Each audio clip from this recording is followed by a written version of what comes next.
Pasca aksi demo dan mogok kerja yang dilakukan ratusan supir truk batubara yang menuntut aparat pemerintah memberantas aksi premanisme yang melakukan pungli liar di Jalan Lingkar Prabu Muli, ditanggapi oleh Kepala Ombudsman RI Perwakilan Sumsel, Indra Zuardi.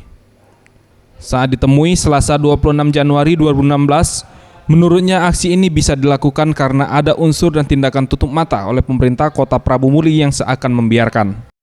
Pihak Ombudsman telah menerima dan menegur secara lisan Pemkot Prabu Muli, namun belum ada tindak lanjut.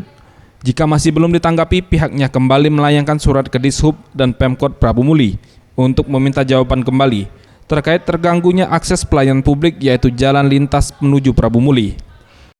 Akan menyurati pihak Pemprov atau pihak Pemkot untuk meminta penjelasan itu untuk suatu hal harus ada solusi bagaimana itu terjadi. Setelah koordinasi penyuratan nanti seperti apa, Pak? Ya tentu akan ada sebuah hasil atau solusi yang kami minta itu untuk dihentikan pungutan liar kalau itu tidak punya dasar hukum.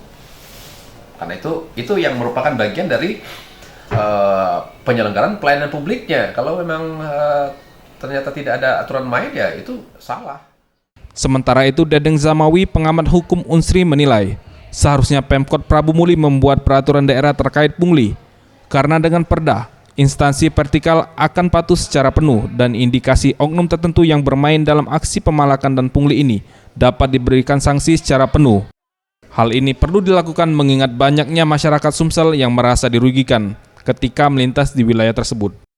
Pemerintahan kalau misalnya ada inisiatif untuk membuat peraturan daerah tentang mengenai pungutan liar ini, saya sih kira itu bisa diapresiasi. Tapi perda ini bagaimana pelaksanaannya harus konsisten. Dan pemberantasan pungli ini harus terus-menerus. Jangan sampai nanti timbul pungli, redup lagi, timbul lagi, redup lagi. Nah, bagaimana konsistensi pemerintah dan penegak hukum untuk terus-menerus mengamankan lalu lintas ini yang sering terjadi. Jangan sampai terjadi demo-demo seperti ini kan. Ini sudah titik kulminasi sebenarnya kan. Nah, kalau ini terjadi terus, masyarakat susah. Kabupaten juga pendapatannya menjadi minim. Farel Dwi Satria, Septian Rizky, Sriwijaya TV.